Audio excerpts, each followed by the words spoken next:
Before we get into the substance here, I just want to acknowledge and have a moment of silence. One of those killed in Syria 2 days ago was a New Yorker. She was Shannon Mary Kent, Chief Petty Officer in the U.S. Navy from Pine Plains up in Dutchess County. Could we have a moment of silence for her and pray for peace for her family?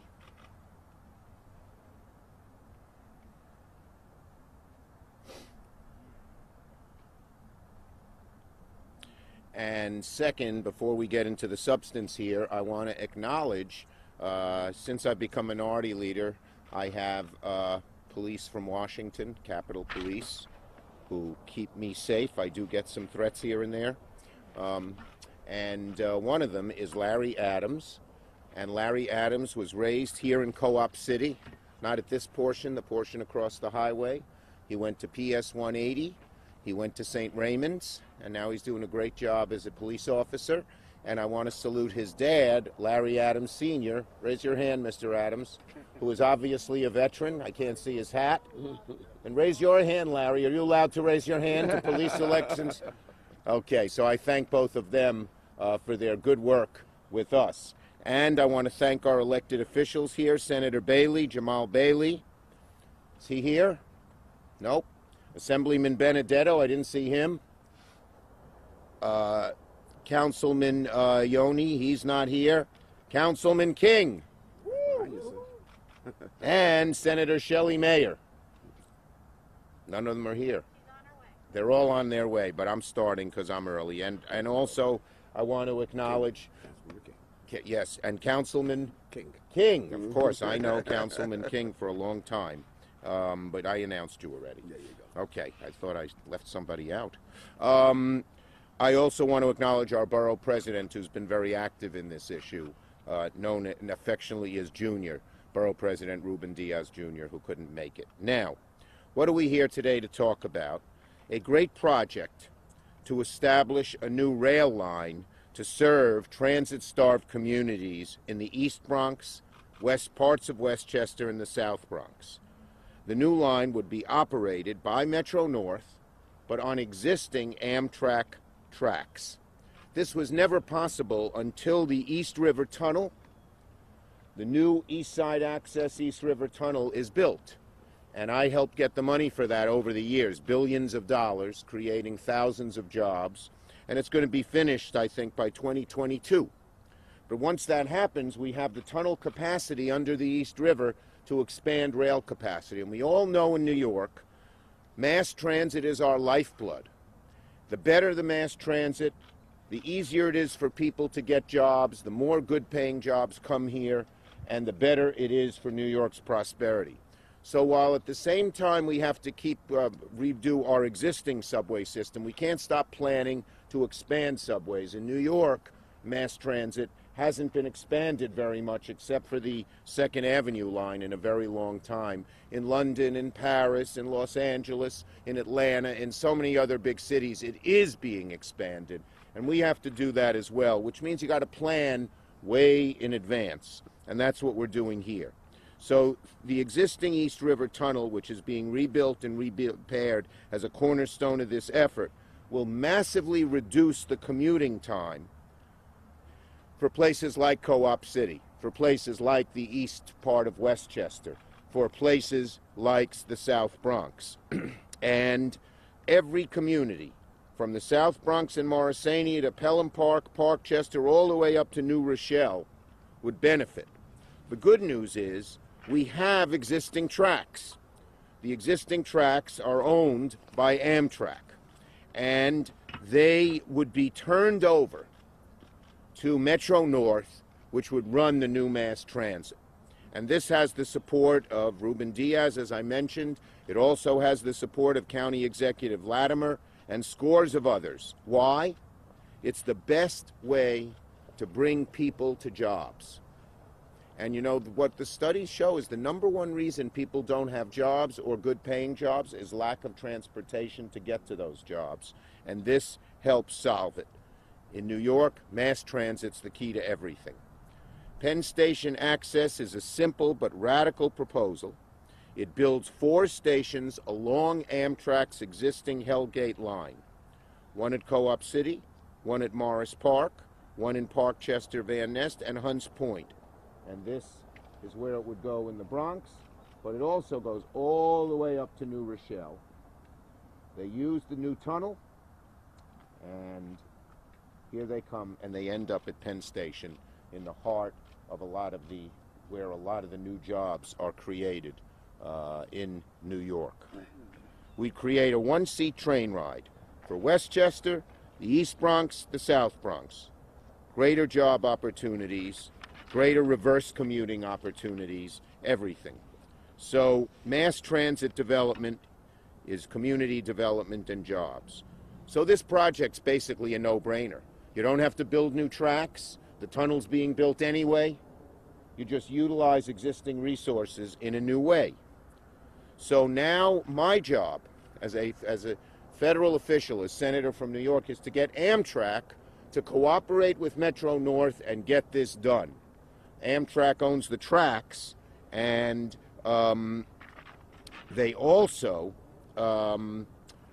own the Pelham Bay Bridge, which you can see right behind us over there. Amtrak uses that on its main lines that go from Boston to New York to Washington. But now, of course, that capacity would be expanded as this new Metro North train would go over the bridge as well. The bridge was built more than a century ago, and it'll have to be either replaced or augmented. That would have happened anyway, but we want them to do it in a way that will allow these new tracks to be used. So that's the biggest issue. What are the plans for the Pelham Bay Bridge? And second are access fees. Amtrak is demanding access fees for the MTA to run trains along Amtrak's Hell's Gate line.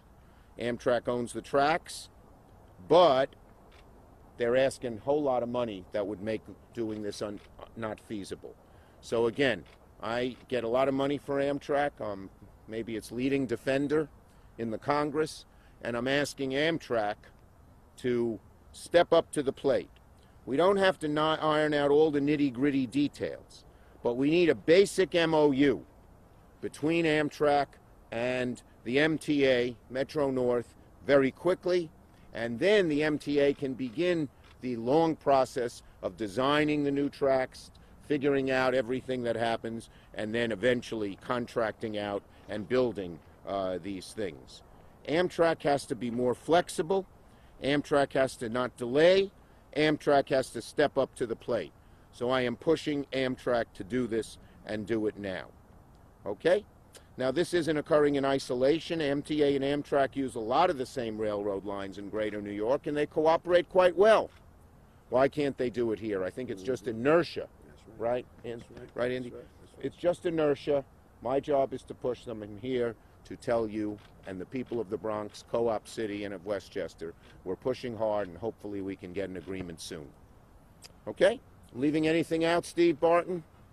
Where are you? I don't know where he is, but anyway, I hope I'm not leaving anything out. Let's see. Okay, that's it. You want to say something, Councilman? I'll be brief. First, I want to thank the senator for spearheading a conversation that only makes sense. Sometimes in the world of government and service, we forget what's actually true and what's real for the people that we're supposed to serve, i.e. what's happening with a government shutdown. When we talk about servicing and getting people to their jobs, that keeps our economy going strong and making people feel good about access to opportunities to provide for their families. Amtrak, we just need you to do the right thing. Don't play money, don't play the games with people's lives, just do the right thing. And doing the right thing is being responsible adults. You will recoup your money back because people will be using the trains. So if you're worrying about the dollar figure, please don't. Put people first. So America, and more importantly, our New Yorkers, whether in Westchester or in the Bronx, have access to their jobs. Thank you. Great. And the vast bulk of the money is going to come from Metro North, not from Amtrak. But Amtrak has to come to agreement about the bridge and about not overcharging Metro North for use of the tracks. And they just need a basic agreement. Then Metro North and MTA can go forward with starting the design process, and the details can be worked out later. Assemblyman, or now councilman, you can come up. All these guys switch. They're all leaving the assembly and going to the council. Thank you for coming. Appreciate it. Okay, we're going to take questions. So has Amtrak budged at all with the number for using the line? Amtrak we're beginning to make some progress and see a little bit of light at the end of the tunnel, so to speak. And so I'm hopeful that there'll be an agreement rather soon. You talked about ways to convince Amtrak to sort of hurry this along. Can you just get into specifics as to what? Well, I think the best way to convince Amtrak is to tell them that we in the New York congressional delegation, and I in particular, really defend them through thick and thin when anyone's trying to cut them, hurt them, etc. Right. And and that is our responsibility. Their responsibility is to do what's right for the New York metropolitan area, where more of their riders come from than any other place in America. So if realistically you get this agreement between... It'll be years before this is done. Yeah. They first have to design it, but they can't design it unless they know Amtrak's going to be okay with the whole deal. Then they have to contract it out, and then they have to construct it. So it'll take a while. This is not going to happen in a year or two. So do you have any sort of deadline for their commitment, or have you given The them sooner the sort of- better, so we can get started. You mentioned a whole lot of money that's being requested by Amtrak of Metro North and the MTA. Can you put it No. Well, no. access fees? Yeah, in access fees, it's the view of Metro North. It is the view of the MTA. It is my view that Amtrak is asking too much. I can't give you the specific details, but they should make a reasonable request that both sides can agree on. I'm not going to negotiate the deal. I'm just going to push Amtrak to come to a deal. Excuse me, can the threat of cutting funds from Amtrak be on the table? Well, I'm not going to cut New Yorkers' nose to spite their face. I'm not going to say, oh, Amtrak, I'm going to cut your funds unless you do this. But carrot's better than the stick. I keep fighting for you, and the more happy New Yorkers are, the more I want to fight for you. Are there any incentives that you're giving to Amtrak that they would try to kind of knock down the price tag there? The incentive is that we've been so supportive of them through the years.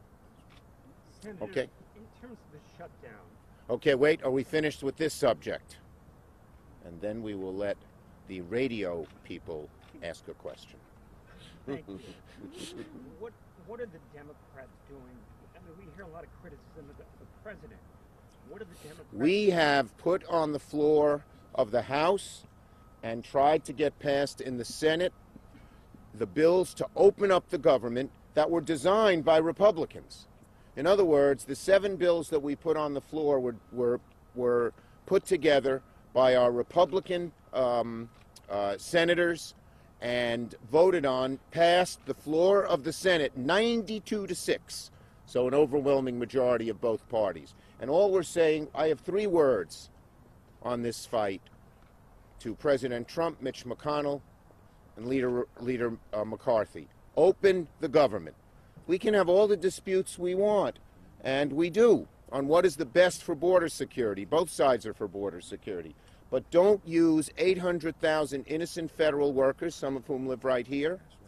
Don't use millions of Americans who need federal services, whether they be farmers or young families who want to take out a mortgage, or people who depend on advice on tax returns. Don't take it out on the American people. Open the government, and then we can discuss the best way for border security. It is not fair to hold so many Americans hostage and have a temper tantrum and say that's the only way I'm going to go along.